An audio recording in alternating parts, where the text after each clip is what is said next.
नमस्कार दोस्तों, आपका एक बार फिर से स्वागत है आपके अपने चैनल कीप लर्निंग पे। तो दोस्तों आज हम लोग की 6वीं क्लास है स्पेशल एजुकेशन पे। दोस्तों इससे पहले 5 क्लासेस हो चुकी हैं। अगर आपको देखनी है तो आप हमारे चैनल पे जाइए, वहाँ पे आपको स्पेशल एजुकेशन नाम से प्लेलिस्ट मिलेगी। और दोस्तों अगर आपको इसका PDF चाहिए तो आपको हमारे टेलीग्राम ग्रुप पे मिल जाएगा, जिसकी लिंक दोस्तों डिस्क्रिप्शन में है, वहाँ से आप लोग ज्वाइन कर सकते हैं। तो चलिए दोस्तों आज की अपनी क्लास शुरू करते हैं। तो आज दोस्तों हम लोग पढ़ेंगे स्पेसिफिक लर्निंग डिसेबिलिटी के बारे में, यानी कि विशिष्ट अधिगम दिव्यांगता। क्या आपने ऐसे बच्चे को जानते हैं जो पढ़ाई में बहुत आगे जाने में सक्षम है, लेकिन वे लापरवाह, आलसी, भुलक्कड़, ध्यान केंद्रित नहीं करने वाले और हमेशा बहाने बनाने वाले होते हैं। उन्हें देखकर आपने सोचा होगा अगर ये बच्चा थोड़ा सा भी ध्यान दे और मेहनत करे तो पढ़ाई में ये भी बेहतर प्रदर्शन कर सकता है। तो ये दोस्तों ये जनरल अवधारणा होती है जो स्पेसिफिक लर्निंग डिसेबिलिटी वाले बच्चे होते हैं। शायद आप किसी ऐसे बच्चे को भी जानते हो जो चाहे कितनी भी कोशिश कर ले, समझने और सीखने में असमर्थ है। वे लापरवाही से वर्तनियों में गलती करते हैं, उनकी लिखावट खराब होती है और वे अक्सर विपरीत दिशा में अक्षर लिखते हैं। उन्हें देखकर ऐसा लगता है जैसे वे हमेशा खोए रहते हैं और किसी भी काम को पूरा करने में बहुत सुस्त होते हैं। तो ये दोस्तों नॉर्मल आइडेंटिफिकेशन है एक SLD वाले बच्चे की, विशिष्ट अधिगम दिव्यांगता वाले बच्चे की। लेकिन ये वही बच्चे हैं जो मौखिक उत्तर देने में बहुत अच्छे होते हैं। वे हमेशा सीखने और सवाल पूछने के लिए उत्सुक रहते हैं। उनकी कल्पना और तार्किक रूप से सोचने की क्षमता का कोई मुकाबला नहीं है और यहाँ तक कि सुंदर कला बनाने, पहेलियों को सुलझाने या ब्लॉक के साथ चीज़ें बनाने में भी बच्चे कुशल होते हैं। इन बच्चों का साथ इतनी आसानी से ना छोड़ें। इन्हें आपके सहानुभूति और समर्थन की विशेष ज़रूरत है। आप उनकी चुनौतियों का अनुमान नहीं लगा सकते हैं। ऊपर बताए गए व्यवहार संकेत करते हैं कि इन बच्चों को विशिष्ट अधिगम दिव्यांगता हो सकती है, जिसे अंग्रेजी में स्पेसिफिक लर्निंग डिसेबिलिटीज़ के नाम से जाना जाता है। तो दोस्तों ये अगर आपने पिक्चर देखी होगी तारे ज़मीन पर, तो उसमें दोस्तों जो जो लक्षण दिखाए गए हैं वही वही लक्षण होते हैं। उसमें दोस्तों जो बच्चा होता है उसको भी स्पेसिफिक लर्निंग डिसेबिलिटी होती है। स्पेसिफिक लर्निंग डिसेबिलिटी विशिष्ट अधिगम दिव्यांगता।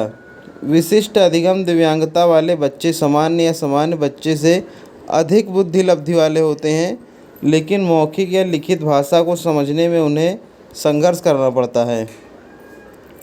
उन्हें भाषा समझाने, बोलने, पढ़ने, लिखने, वर्तनी व गणना में कठिनाई होती है। इसका कारण यह है विशिष्ट अधिगम दिव्यांगता दिमाग की सूचना संसाधित करने और सीखने की क्षमता को प्रभावित करती है। इसके अंतर्गत डिसलेक्सिया, डिस्कैल्कुलिया, डिस्ग्राफिया, डिस्प्रेक्सिया और विकासात्मक वाचाघात शामिल है। तो दोस्तों स्पेसिफिक लर्निंग डिसेबिलिटी एक डिसेबिलिटी है। उसके अंदर दोस्तों हमारी डिसलेक्सिया, डिस्कैल्कुलिया, डिस्ग्राफिया, डिस्प्रेक्सिया और विकासात्मक वाचाघात जो है दोस्तों ये हमारे इसके सब डिसेबिलिटीज़ हैं। इसी के अंदर दोस्तों इसको कैटेगराइज किया जाता है। तो चलिए दोस्तों अब इनको डिटेल में पढ़ लेते हैं जो सब डिसेबिलिटीज़ हैं। पहली दोस्तों हम लोग की आती है डिसलेक्सिया। डिसलेक्सिया पढ़ने की दिव्यांगता के रूप में जाना जाता है। यह पढ़ने और भाषा संबंधी प्रसंस्करण कौशल को प्रभावित करता है। यह सीखने की सबसे सामान्य प्रकार की दिव्यांगता है जो कम से कम 80% विशिष्ट अधिगम दिव्यांग बच्चों में होती है। यानी कि दोस्तों जो स्पेसिफिक लर्निंग वाले डिसेबिलिटीज़ वाले बच्चे होते हैं उनमें दोस्तों 80% डिसेबिलिटी तो डिसलेक्सिया ही होती है। बाकी दोस्तों 20% में हमारे डिस्कैल्कुलिया, डिस्ग्राफिया, डिस्प्रेक्सिया वाले बच्चे आते हैं। और डिसलेक्सिया दोस्तों अगर हम जनरल भाषा में बताएं तो जो नॉर्मल पढ़ने में जिसको समस्या होती है उसको दोस्तों डिसलेक्सिया हो सकता है। उसके बाद दोस्तों हमारी जो दूसरी डिसेबिलिटी आती है वह है डिस्कैल्कुलिया। तो दोस्तों इसके नाम में ही देखिए कैलकुलिया है, यानी कैलकुलेशन से संबंधित है। इसका प्रयोग गणितीय कौशल दिव्यांगता के लिए किया जाता है। इससे प्रभावित व्यक्ति अंकों, संख्याओं के अर्थ समझने की अयोग्यता से लेकर अंक गणितीय समस्याओं के समाधान सहित सभी प्रकार की गणितीय दिव्यांगता होती हैं। यानी कि दोस्तों कैलकुलेशन है, इसमें आप लोग नाम से ही समझ रहे होंगे, इसमें दोस्तों मैथमेटिक्स में बच्चे को समस्या आती है। उसके बाद दोस्तों हमारी जो अगली डिसेबिलिटी है डिस्ग्राफिया। इस प्रकार की विशिष्ट अधिगम दिव्यांग फाइन मोटर कौशल को प्रभावित करती है, जिससे कि लेखन क्षमता प्रभावित होती है। इसकी पहचान बचपन में ही हो जाती है। यानी कि दोस्तों जैसे कि नाम है डिस्ग्राफिया, यानी कि दोस्तों ग्राफ आ रहा है शब्द में, तो उसमें दोस्तों आप लोग समझ पा रहे होंगे कि लिखने संबंधी समस्या होती है। जैसे कि बी और डी को उल्टा लिख देना, डब्ल्यू और एम में अंतर न समझ पाना, ये सब दोस्तों डिस्ग्राफिया के लक्षण होते हैं। उसके बाद दोस्तों हमारी डिसेबिलिटी आती है डिस्प्रेक्सिया। यह बचपन से ही मस्तिष्क का एक विकासात्मक विकार है, जिसमें समन्वय और गति की आवश्यकता वाली गतिविधियों में कठिनाई होती है। इसलिए डिस्प्रेक्सिया से ग्रसित बच्चे किसी कार्य को भली भांति कर पाने में असमर्थ होते हैं। यह पेंसिल को संभालने में देरी कर सकते हैं और ठीक काम करने की कोशिश करते समय अनजाने में वस्तुओं को तोड़ सकते हैं। यानी कि दोस्तों अगर आपको साधारण भाषा में बताएं तो जिन बच्चों को मोटर संबंधी कोई शिकायत होती है, असमर्थता होती है, उनमें दोस्तों डिस्प्रेक्सिया होने की संभावना होती है। बच्चों में विशिष्ट अधिगम दिव्यांगता की प्रारंभिक पहचान शिक्षण चेकलिस्ट में कठिनाई। यानी कि दोस्तों यहाँ पे कुछ लक्षण यहाँ पे दिए गए हैं जो प्रारंभिक पहचान करने में सहायता प्रदान कर सकते हैं कि बच्चे को स्पेसिफिक लर्निंग डिसेबिलिटी है या नहीं है। सीखी जा रही सभी भाषाओं में पढ़ना लिखना और वर्तनी सीखने में विशेष कठिनाई। यानी कि दोस्तों अगर बच्चा कोई भी भाषा सीख रहा है, हिंदी इंग्लिश, तो उसको दोस्तों पढ़ने में भी समस्या होगी, लिखने में भी समस्या होगी, और दोस्तों वर्तनी संबंधी यानी बोलने में भी वह गड़बड़ कर सकता है। ध्यानात्मक जागरूकता के साथ कठिनाई। यानी कि दोस्तों वह ठीक से समझ नहीं पाएगा, ध्यान नहीं दे पाएगा। अक्षरों और अंकों का लगातार निरंतर उल्टा लिखना। उदाहरण के लिए 15 के लिए 51, एम के लिए डब्ल्यू। यानी कि दोस्तों अंकों में भी कन्फ्यूजन होती है, कन्फ्यूजन की स्थिति हमेशा बनी रहती है। गलत तरीके से और पर्याप्त समझ के बिना पढ़ने की प्रवृत्ति। यानी कि दोस्तों बिना शब्दों को, बिना लेटर्स को मिलाए हुए ही शब्द ऊपर ऊपर से पढ़ देना, वो गलत पढ़ना दोस्तों, ये सब भी देखा जाता है। बोर्ड या पुस्तक से सही नकल करने में कठिनाई। यानी कि अगर दोस्तों बोर्ड पे कुछ लिखा है, उसको कॉपी में दोस्तों नोट्स बनाने हैं, तो उसमें भी वह गलतियां बहुत करता है।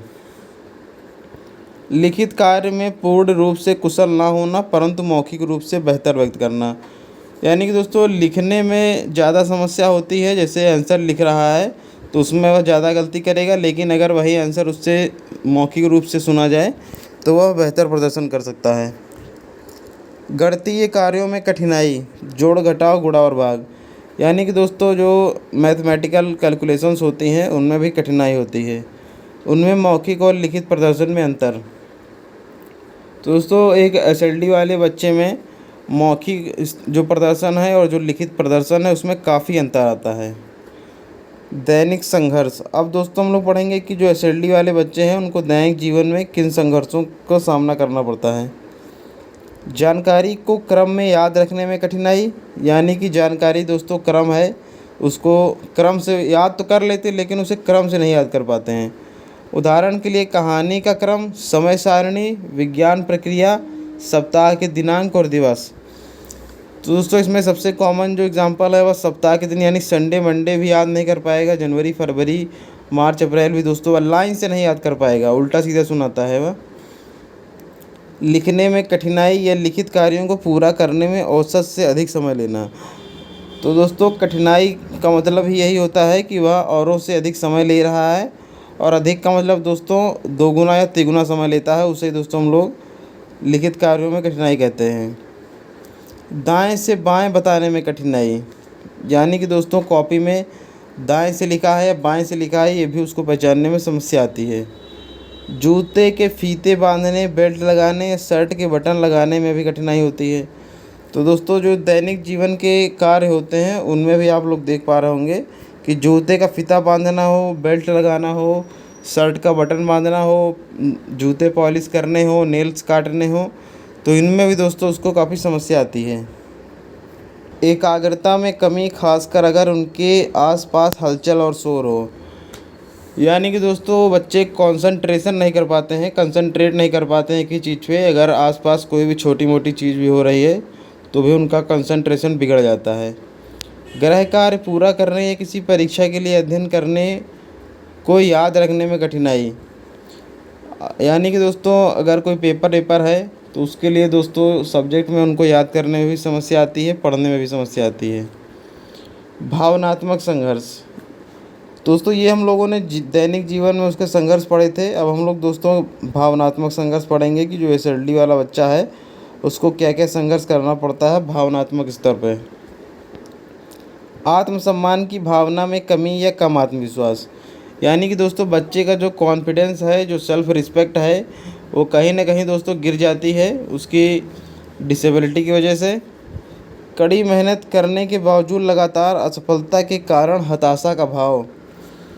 यानी कि दोस्तों बच्चे मेहनत तो काफ़ी करते हैं लेकिन डिसेबिलिटी के कारण उनका जो रिज़ल्ट होता है, जो स्कोर होता है, वो उतना बढ़ नहीं पाता है, सफलता प्राप्त नहीं हो पाती है। तो दोस्तों उन्हें हताशा का भी सामना करना पड़ता है। कार्यों को समय पर पूरा करने या एक साथ अधिक कार्य आ जाने पर तनाव का सामना। यानी कि दोस्तों अगर डेडलाइन दे दी गई है उनको कोई कि इस समय तक आपको यह कार्य पूरा करना है, या फिर दोस्तों एक से अधिक कार्य दे दिए गए हैं कि आपको इतने कार्य करने हैं, तो दोस्तों उनको तनाव का सामना करना पड़ जाता है। क्योंकि दोस्तों उनमें कंसंट्रेशन की कमी होती है। अगर एक से ज़्यादा चीज़ें आप उन्हें दे देंगे तो कंसंट्रेशन की कमी की वजह से वो कोई भी कार्य नहीं कर पाएंगे ढंग से। तुरंत रिस्पॉन्स ना दे पाने के कारण लोगों द्वारा चिढ़ाया जाना, कोई दोस्त का ना होना या सामाजिक रूप से कटा हुआ होना।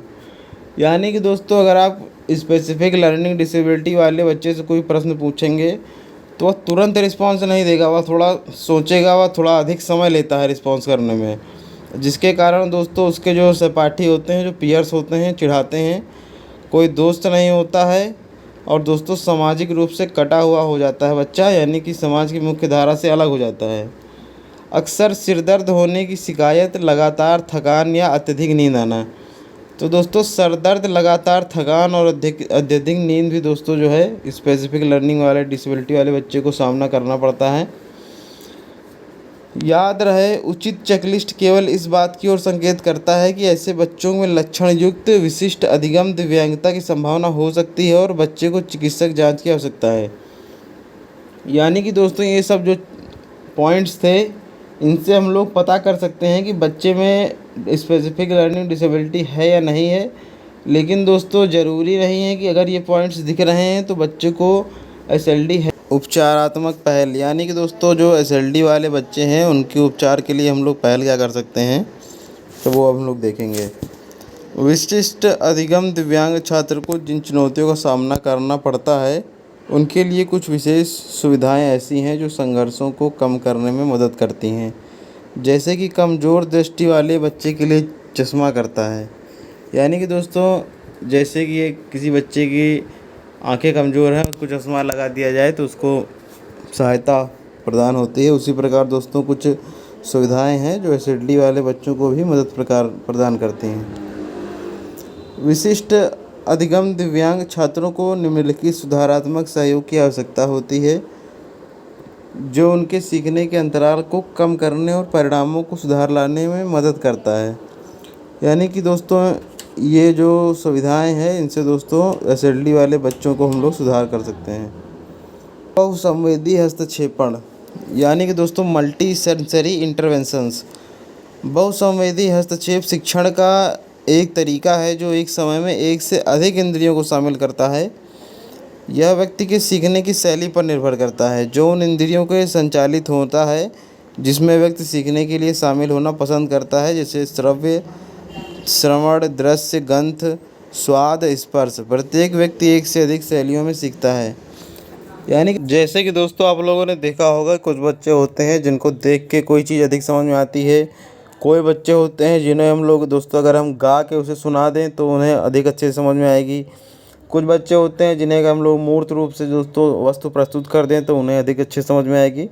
तो इसी प्रकार से दोस्तों अलग अलग बच्चे के अनुसार दोस्तों हम लोग उसकी जो सेंसेस हैं उनको स्टिमुलेट करते हैं एक ही समय पर, तो उसे दोस्तों मल्टी सेंसरी इंटरवेंशन कहा जाता है। संज्ञानात्मक कौशलों को बढ़ाने के तरीके।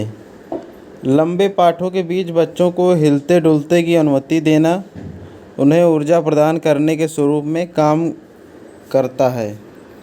यानी कि दोस्तों अगर पाठ लंबे हैं तो बच्चे को हिलने डुलने का मौका दें, यानी कि क्लास को एकदम स्ट्रिक्ट ना रखें कि एक एक घंटा 40-40 मिनट डायरेक्ट आप लोग पढ़ा रहे हैं। तो दोस्तों एसएलडी वाले बच्चों के लिए हेल्पफुल रहता है। छात्रों को कक्षा के दौरान फिजेट स्पिनर या स्ट्रेस बॉल का उपयोग करने, अपनी कुर्सियों को हिलाने या थेरेपी बॉल पर बैठने की अनुमति देना ध्यान अवधि में सुधार करने में मदद करता है। यानी कि दोस्तों फिजेट स्पिनर आपने देखा होगा, एक गैजेट होता है। स्ट्रेस बॉल होता है जिसमें अंदर स्लाइम भरा होता है, उसको दबा के स्ट्रेस कम होता है। अपनी कुर्सियों को हिलाने का, थेरेपी बॉल पर बैठने का दोस्तों ये सब अनुमति देनी चाहिए। यानी कि दोस्तों मान लीजिए अगर 1 घंटे की क्लास है तो बीच बीच में 20-20 मिनट पे आप लोग इसे बांट लीजिए। 5-5, 10-10 मिनट की आप लोग यहाँ पे एक्टिविटी करा सकते हैं ताकि बच्चे को कंसंट्रेशन में कोई समस्या ना आए। परीक्षा गृह कार्य जमा करने के दिनों और अन्य सीमा का प्रबंधन करने के लिए रंगीन कोडेड कैलेंडर का उपयोग करना। यानी कि दोस्तों जो डेडलाइंस होती हैं वह दिखाने के लिए एक रंगीन कैलेंडर का इस्तेमाल करें। रंगीन का मतलब दोस्तों ऐसा होना चाहिए जो बच्चे को अट्रैक्ट करे, और उस पर दोस्तों जो दिन ख़त्म होता रहे उसको काटते रहें, जिससे दोस्तों बच्चे को उसमें इंटरेस्ट बना रहेगा। प्रमुख काम करने के लिए चेकलिस्ट चरणबद्ध निर्देश जो लिखित रिकॉर्ड या पुष्य रूप से प्रदर्शित कर जाते हैं। यानी कि दोस्तों एक चेकलिस्ट बच्चों को दे दें। चेकलिस्ट होती है दोस्तों जिसमें कार्य लिखे होते हैं लाइन क्रमबद्ध, जिसमें दोस्तों जो कार्य कंप्लीट होता जाता है उस पर टिक लगा दिया जाता है, चेक लगा दिया जाता है, उसे दोस्तों चेकलिस्ट कहते हैं। कक्षा में समय सारणी उस स्थान पर प्रदर्शित करें जहां बच्चे आसानी से उन्हें देख सकें, या कलर कोड, स्टिकर, प्रतीक आदि के साथ सच्चरित्र भी हो सकते हैं। यानी कि दोस्तों जो समय सारणी है, टाइम टेबल है, उसको भी दोस्तों अट्रैक्टिव बनाएं और दोस्तों बड़ा बनाएं और ऐसी जगह पे रखें जहाँ पे बच्चों को दिखता रहे, जिससे दोस्तों बच्चों को इंटरेस्ट उत्पन्न हो। स्पेशल एजुकेटर्स के द्वारा उपचारात्मक सत्र, यानी कि दोस्तों रेमेडियल सेशन।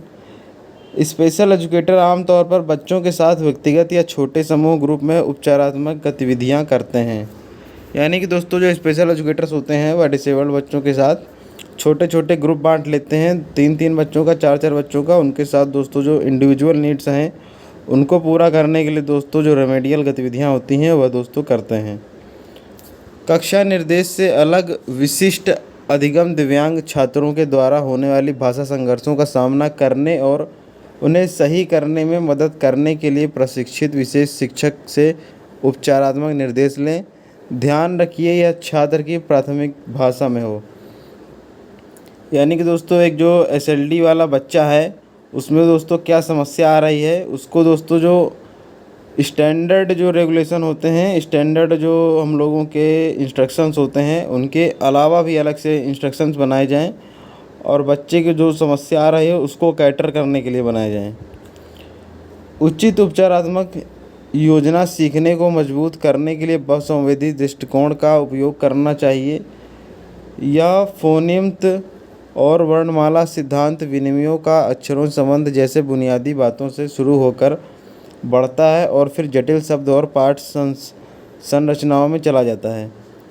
यानी कि दोस्तों बच्चा जो है उसकी उपचारात्मक योजना बनाने के लिए फोनिम्स, यानी कि दोस्तों जो ध्वनि होती है, बच्चा किस प्रकार से उच्चारण कर रहा है उससे हमको शुरू करना चाहिए, और फिर उसके बाद बच्चा क्या गलतियां कर रहा है, कहाँ पे लिखने में, शब्दों में, वर्णमाला के स्तर पे, उसके बाद शब्द के स्तर पे, उसके बाद दोस्तों हम लोगों को सेंटेंस के स्तर पे उसको दोस्तों उपचार करना चाहिए। भाषा के हस्तक्षेप के अलावा छात्रों को occupational therapy, speech language therapy, physiotherapy जैसी चिकित्सीय सेवाओं को भी आवश्यकता हो सकती है। ये हस्तक्षेपण फाइन मोटर कौशल, समन्वय, बोलने और लिखने की क्षमता में सुधार करने में मदद करते हैं। यानी कि दोस्तों जो एसएलडी वाले बच्चे होते हैं उनको जो थेरेपी की ज़रूरत होती है वह थेरेपी भी उनको दिलानी चाहिए। स्पेशल एजुकेटर हस्तक्षेपण आमतौर पर व्यक्तिगत या छोटे समूह में होना चाहिए। यानी कि दोस्तों अगर एक स्पेशल एजुकेटर आप हैं, आपको हस्तक्षेप करना है, बच्चे की समस्या का समाधान करना है, तो उसके लिए अगर आप ग्रुप बना रहे हैं तो ग्रुप आपको छोटे बनाने चाहिए। 2 बच्चे या फिर 3 बच्चों का ग्रुप होना चाहिए। या फिर अगर दोस्तों उसमें भी समस्या आ रही है तो आप इंडिविजुअल बच्चे पे भी काम कर सकते हैं। प्रौद्योगिकी का उपयोग। विशिष्ट अधिगम दिव्यांग बच्चों के लिए सहायक प्रौद्योगिकी सस्ती और आसानी से उपलब्ध होनी चाहिए। यानी दोस्तों जो प्रौद्योगिकी है वह आसानी से उपलब्ध होनी चाहिए। कुछ प्रौद्योगिकी दोस्तों होती हैं वह बच्चे के लिए तो काफ़ी उपयोगी होती हैं लेकिन वह उपलब्ध नहीं होती हैं। यह विशिष्ट अधिगम दिव्यांग वाले बच्चों को अपने प्रदर्शन में बेहतर बनाने के लिए इस्तेमाल की जा सकती हैं। प्रौद्योगिकी यह सुनिश्चित करने में महत्वपूर्ण भूमिका निभाती है कि कोई व्यक्ति स्वतंत्र रूप से कार्य कर सके। सामान्य सहायक प्रौद्योगिकी सुविधाओं में भी शामिल हैं। यानी कि दोस्तों अगर आप बच्चे को प्रौद्योगिकी का उपयोग करना सिखा देंगे तो आपको जो मदद करनी पड़ती थी आपको कम करनी पड़ेगी। वह आपकी जो मदद है वह प्रौद्योगिकी कर देगी और बच्चे का दोस्तों जो प्रदर्शन है वह भी बेहतर कर देगी। और हो सकता है कि जो कि स्पेशल एजुकेटर कर सकता है उससे भी अधिक जो दोस्तों प्रदर्शन उसका बेहतर कर दे। कुछ सरल विकल्प जिनके लिए बहुत अधिक और कठिन प्रौद्योगिकी की आवश्यकता नहीं होती है। पूरे दिन की गतिविधियों के लिए अनुसरणात्मक के रूप में अलार्म सेट करें। यह गतिविधियों की समय अवधि में भी मदद करता है। यानी कि दोस्तों जो बच्चे किसी काम को करने में अधिक समय लेते हैं तो उनके लिए दोस्तों एक अलार्म सेट कर दें। हर एक समय की दोस्तों अवधि जो है वह निर्धारित कर दें तो दोस्तों बच्चा जो है वह डेडलाइन के भीतर अपना काम करने की कोशिश करेगा। निर्देश देने और परिवार शिक्षक दोस्तों के साथ संवाद करने के लिए व्हाट्सएप जैसे ऐप का उपयोग करना। यानी कि दोस्तों अगर आप बच्चे को व्हाट्सएप जैसे एप्लीकेशन है उनका उपयोग करना सिखाएं कम्युनिकेशन के लिए। गणित के काम और दैनिक नकद लेन देन में मदद करने के लिए कैलकुलेटर का उपयोग। और दोस्तों कैलकुलेटर का भी उपयोग करना सिखाएं बच्चे को। महत्वपूर्ण समय सीमा चिन्हित करने के लिए अनुसरणात्मक के साथ कैलेंडर का उपयोग। यानी कि दोस्तों कैलेंडर में जो होती हैं एक्टिविटीज़ पिन करने के लिए उनको पिन कर दें जिसके साथ बच्चे को एक रिमाइंडर आता रहे कि यह कार्य हमको इस समय सीमा तक समाप्त करना है। क्लोज्ड कैप्शनिंग वीडियो और टीवी देखते समय क्लोज्ड कैप्शनिंग का उपयोग करें। कैप्शनिंग दोस्तों कैप्शन आपको मालूम होगा कि अगर कोई वीडियो चल रही है तो उसके नीचे जो सबटाइटल लिखता है उसी को हम लोग कैप्शन कहते हैं। तो दोस्तों टीवी देखते समय वीडियो देखते समय कैप्शन का उपयोग करें। कराओके मोड पर गाने सुनें। कराओके मोड दोस्तों यानी कि कराओके जो केवल संगीत होते हैं उसमें लिरिक्स नहीं होती हैं, कोई गाता नहीं, केवल म्यूज़िक होता है, उसी पर दोस्तों कराओके कहते हैं। उस मोड पर दोस्तों बच्चों को गाने सुनाएं। तो दोस्तों आज की हमारी क्लास यहीं पे एक समाप्त होती है। अगर आपको क्लास पसंद आई हो, जानकारी पसंद आई हो तो वीडियो को लाइक कर दें, चैनल को सब्सक्राइब कर दें। धन्यवाद।